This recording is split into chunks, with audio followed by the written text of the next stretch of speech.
नमस्कार, आप देख रहे हैं हर तस्वीर में कहानी है और मैं हूं आपके साथ विभा उपाध्याय। आश्रम को लेकर ये आम अवधारणा है कि यहाँ सिर्फ वेद पुराण, कर्मकांड और धार्मिक काम ही होते हैं, लेकिन भोजपुर का एक आश्रम इनसे बिल्कुल अलग है।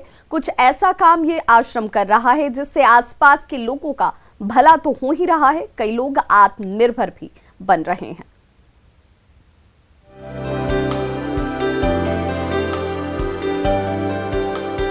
ये है भोजपुर के कोइलवर प्रखंड के चांदी इलाके का स्वामी सत्यानंद योग आश्रम। इस आश्रम में सिर्फ योग और आध्यात्म से आत्म शुद्धि ही नहीं, बल्कि पर्यावरण शुद्धि पर भी जोर दिया जाता है। यहाँ वेस्ट मटेरियल को बेस्ट बनाया जाता है।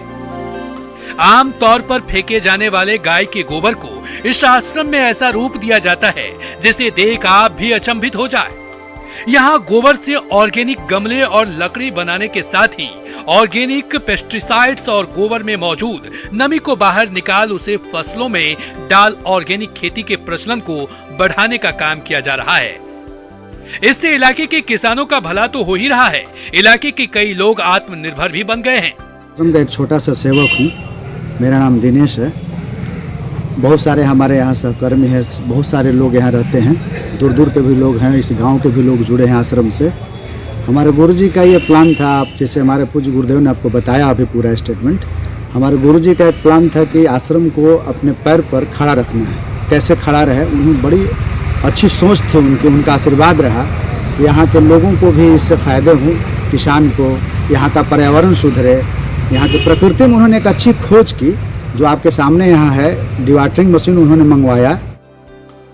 आज देश में ऑर्गेनिक खेती का प्रचलन तेजी से बढ़ रहा है। इसके लिए ऑर्गेनिक खाद का मिलना बहुत जरूरी है, जो आसानी से किसानों को नहीं मिलता।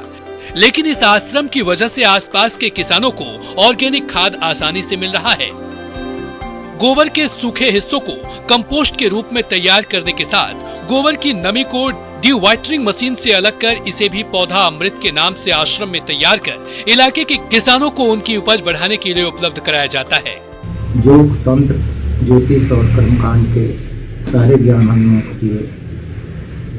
इसी बीच हमारे दिमाग में आया कि क्यों नहीं भोजन से हम शुरू करें, क्योंकि मन अगर स्वस्थ तभी होता है जब तन स्वस्थ होता है, और तन को स्वस्थ रखने के लिए आहार स्वस्थ होना जरूरी है, और आहार को स्वस्थ होने के लिए पौधों को स्वस्थ रहना। स्वामी सत्यानंद सरस्वती योग आश्रम में गोबर से किए जा रहे अलग अलग चीजों का निर्माण आश्रम की परंपरा को अलग बना रहा है। जरूरत है आश्रम की इस सराहनीय पहल को बढ़ावा देने की, ताकि यहाँ बनने वाली सामग्रियों का निर्माण बड़े पैमाने पर संभव हो सके और जैविक खेती को बढ़ावा मिल सके। न्यूज़ 18 के लिए भोजपुर से हिमांशु प्रवीण की रिपोर्ट। कहने को बिहार में विकास की बयार बह रही है। सड़क, पुल पुलिया को सरकार अपना यूएसपी बताती है, लेकिन मधेपुरा जिला के ग्वालपाड़ा प्रखंड के दर्जनों गांव की एक बड़ी आबादी आज भी विकास और विश्वास के पुल का इंतजार ही कर रही है।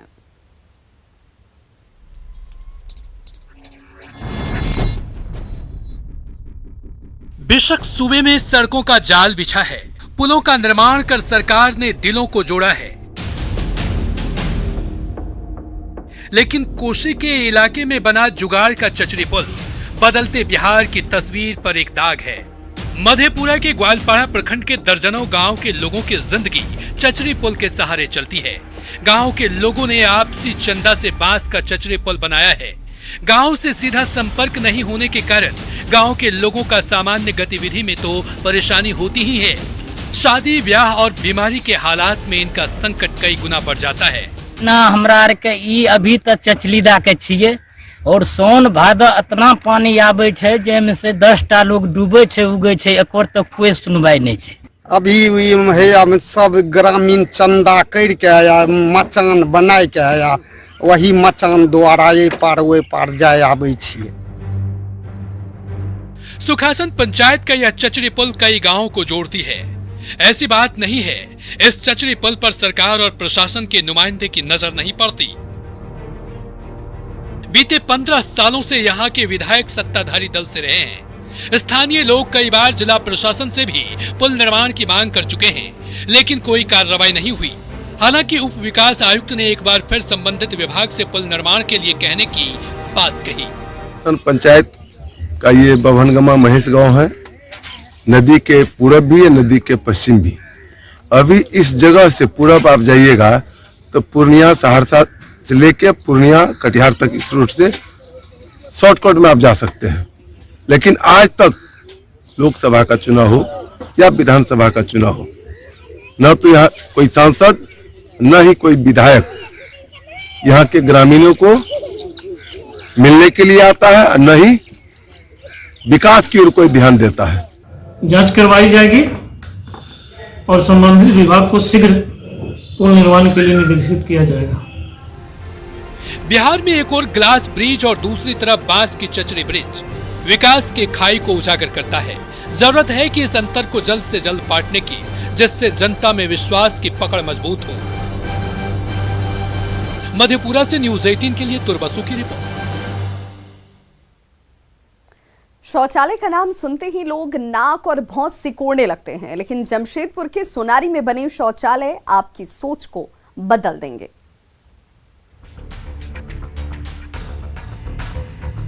जमशेदपुर के सोनारी में दो नदियों के संगम दोमुहानी में बना शौचालय लोगों की सोच को बदलता दिख रहा है।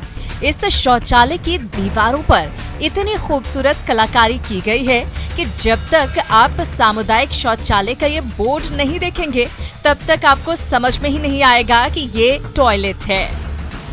अभी जमशेदपुर अधिसूचित क्षेत्र में जितने भी सामुदायिक सार्वजनिक शौचालय हैं, उसका हम लोग सौंदर्यीकरण कर रहे हैं आगामी स्वच्छ सर्वेक्षण 2021 को लेके।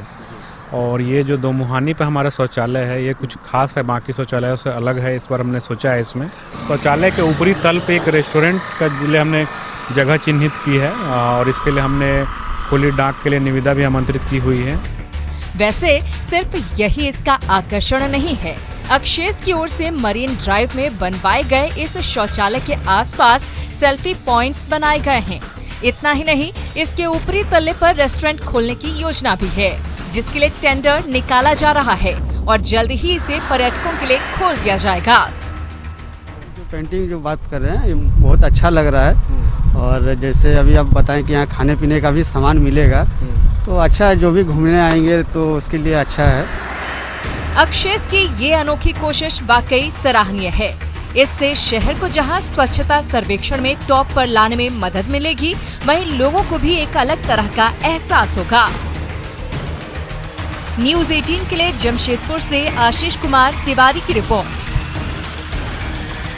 वाल्मीकि नगर पहुंचने वाले पर्यटक अब त्रिवेणी संगम और महाकालेश्वर मंदिर का दर्शन कर पाएंगे। पर्यटन विभाग मार्च तक इन पर्यटन स्थलों तक पहुंचने के लिए जरूरी सुविधाएं मुहैया कराने वाला है।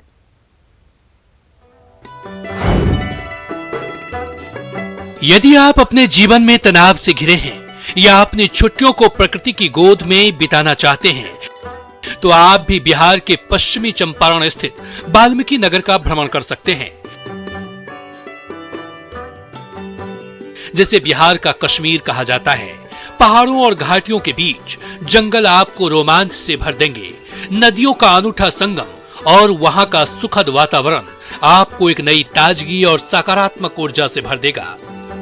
खूबसूरत वादियां, नदियों का प्रवाह और धार्मिक आस्थाओं के साथ यह स्थल बिहार का कश्मीर है। नदी के शीतल जल से उनके स्नान का दृश्य पर्यटकों में रोमांच उत्पन्न कर देता है। यहाँ आप त्रिवेणी संगम के दर्शन के साथ साथ महाकालेश्वर मंदिर भी पहुंच सकेंगे। नारायणी, तमसा और सोनभद्र के पवित्र संगम त्रिवेणी के साथ ही ऐतिहासिक कालेश्वर मंदिर अब तक रास्ते के अभाव में पर्यटन से बाहर था, जिसे अब पर्यटन विभाग संज्ञान में लिया है और इको टूरिज्म के तहत यहाँ पर विकास का काम तेजी से चल रहा है। प्रकृति की गोद में बसे वाल्मीकि नगर की फिजा पर्यटकों के लिए किसी जन्नत से कम नहीं है। सर्दियों के मौसम में यहाँ से हिमालय पर्वत श्रृंखला का दीदार कश्मीर की हसीन वादियों की याद ताजा कर देती है। जरूरत है यहाँ पर तेजी से जरूरी सुविधाएं मुहैया कराने का, जिससे पर्यटकों को ज्यादा लाभ मिल सके। मुन्ना राज, न्यूज 18, बगहा। गुमला जिले का हीरादह जलप्रपात इन दिनों पर्यटकों के लिए आकर्षण का केंद्र बना हुआ है। इस स्थल पर नदी का बहाव पत्थरों के बीच से बेहद खूबसूरत नजर आता है, जिसे देखने के लिए दूर दराज से यहां सैलानी पहुंचते हैं।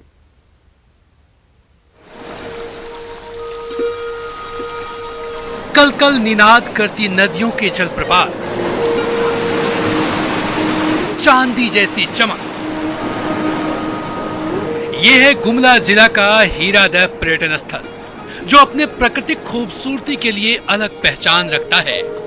सुंदर प्राकृतिक नजारों के साथ पहाड़ों के आकर्षण के चलते लोग यहाँ खींचे चले आते हैं। पत्थरों और चट्टानों के बीच से बहता पानी लोगों के मन को एक अनोखा सुकून देता है। सैलानियों को यहाँ की खूबसूरत वादियाँ खूब लुभाती है। बहुत ज़्यादा अच्छा आ रहा है, लाइक इंजॉयमेंट मोमेंट है और यूनिक वादियाँ होती है हरी भरी सी, जहाँ पे शांति मिलती है। बड़े बड़े शहर तो लोग बहुत देखते हैं, पर छोटे शहर में आके जो एक हरा भरा चीज़ देखने को हमें मिलता है वो बहुत कम जगह में होता है। यहाँ पर आकर के हमें बहुत अच्छा लगा। यह एक ऐसा प्राकृतिक दृश्य है, अगर इस पर ध्यान दिया जाएगा तो यह आगे चल कर के बहुत ही अच्छा दार्शनिक स्थल बन सकता है। यहाँ आने वाले सभी आयु वर्ग के लोगों का भरपूर मनोरंजन होता है, लेकिन इन स्थलों के विकास नहीं होने से लोगों के मन में टीस भी है। आने के बाद मतलब ये इसको हीरादह कहा जाता है। यहाँ पर आने के बाद बहुत अच्छा लगा और सौंदर्यीकरण भी इतना अच्छा है कि इतना इस सब चीज़ को जो है इस पे ध्यान दिया जाए तो बहुत आगे तक जो है बढ़ा जा सकता है। निश्चित रूप से गुमला में इस तरह के मनोरम स्थलों की कमी नहीं है, लेकिन सरकार की ओर से कोई ध्यान नहीं दिए जाने के कारण सरकार को राजस्व और स्थानीय लोगों को रोजगार का अवसर नहीं मिल पा रहा है। सुशील कुमार सिंह, न्यूज़ 18 गुमला। किसी के बिछड़ जाने का गम सिर्फ इंसानों में ही नहीं होता, बल्कि उतना ही दर्द बेजुबानों को भी होता है। ऐसा ही हो रहा है बेतला नेशनल पार्क में, जहां कर्नाटक से लाए हाथी काल भैरव की मौत के बाद हथनी सीता रोती हुई नजर आ रही है।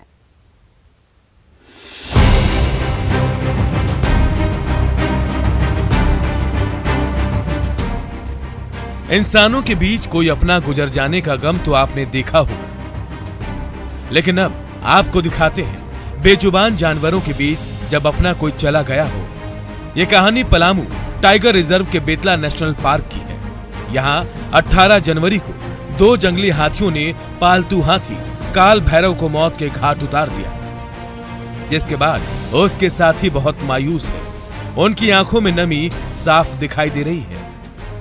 तो है महसूस है सीता है कि मतलब कभी कभी जो याद पड़ता है तो मतलब रोने लगती है, मतलब चिचियाने लगती है, और उसके साथ में जो और हाथी है उसको भी मतलब ऐसा ही मतलब चिचियाने लगता है।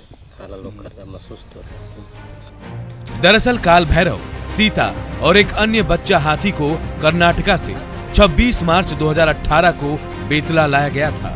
तब से काल भैरव और सीता एक साथ रहते थे, लेकिन जब से यह हादसा हुआ तब से सीता मायूस नजर आ रही है। सीता की सेवा करने वाले महावत का कहना है कि पहले और अब में काफी बदलाव आ गया है। हम लोग तो ये हम लोग खिलाते थे पिलाते थे साथ में रहते थे, तो हम लोग भी तो दिक्कत है नहीं कि मतलब है कि ये काम है तो महसूस तो सभी को हाँ खा रहा है लोग पहले से कुछ भी फिलहाल मतलब शुरू जो है कि 2-3 दिन बहुत खोजा गा के चरते चरते के हम हल्ला लोग करने लगते थे, तो हम लोग फिर है कि डांट बोट करते थे तो मतलब है कि चुपचाप हो जाते। इधर पलामू टाइगर रिजर्व के डिप्टी डायरेक्टर का कहना है कि पहली बार ऐसी घटना घटी है कि जंगली हाथी पालतू हाथी पर इस तरह का अटैक कर रहे हो। इस घटना के बाद से बाकी जानवरों पर विशेष ध्यान दिया जा रहा है। काल भैरव की मौत के बाद अभी हमारे पास कुल 4 हाथी बचे हैं, 3 मादा है, 1 छोटा मेल है। तो अभी समुचित देखभाल पहले से भी उसकी ये हो रही थी, अभी भी समुचित देखभाल उसकी की जा रही है और सभी हाथी जो है अच्छे हेल्थ जो कंडीशन है सभी का अच्छा है, अच्छे स्वास्थ्य में सभी हैं। भावनात्मक लगाव तो हाथियों के बीच रहता ही है और 5 हाथी चूँकि एक साथ रह रहे थे तो ये संभव हो सकता है कि बाकी हाथी जो है एक अलगाव महसूस ये कर रहे होंगे और दुखी होने की संभावना है, लेकिन चूँकि अभी हम लोग समुचित देखभाल कर रहे हैं तो इसलिए सभी हाथी अभी अच्छी तरह से हैं और कोई तरह की समस्या नहीं है।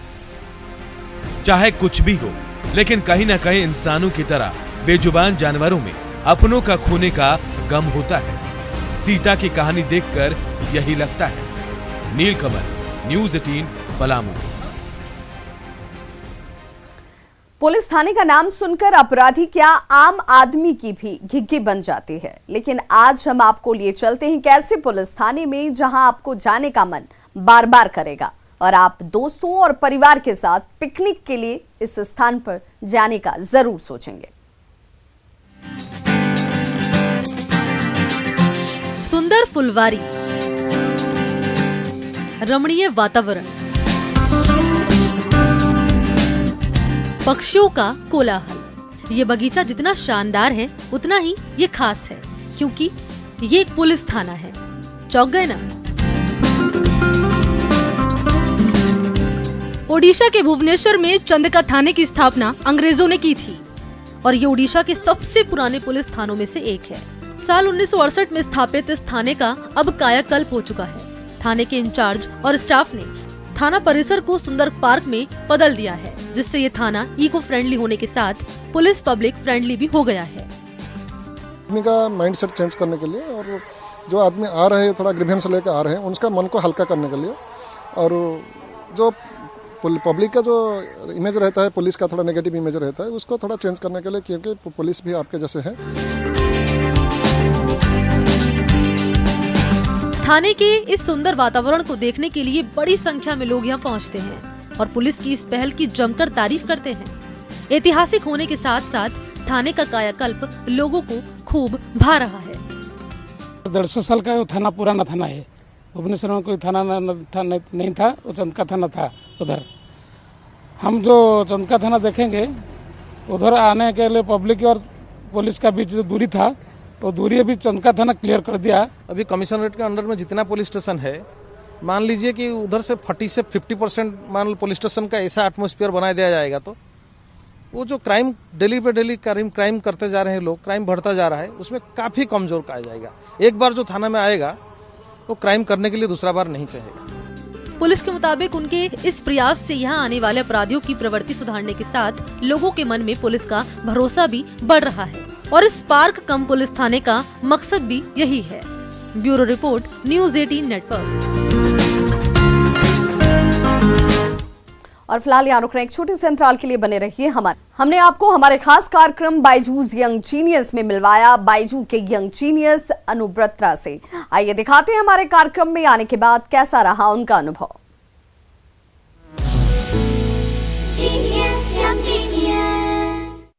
बायजूस यंग जीनियस में हम जुड़े कुछ ऐसे बच्चों से जिनकी उम्र तो छोटी है पर कारनामे बड़े।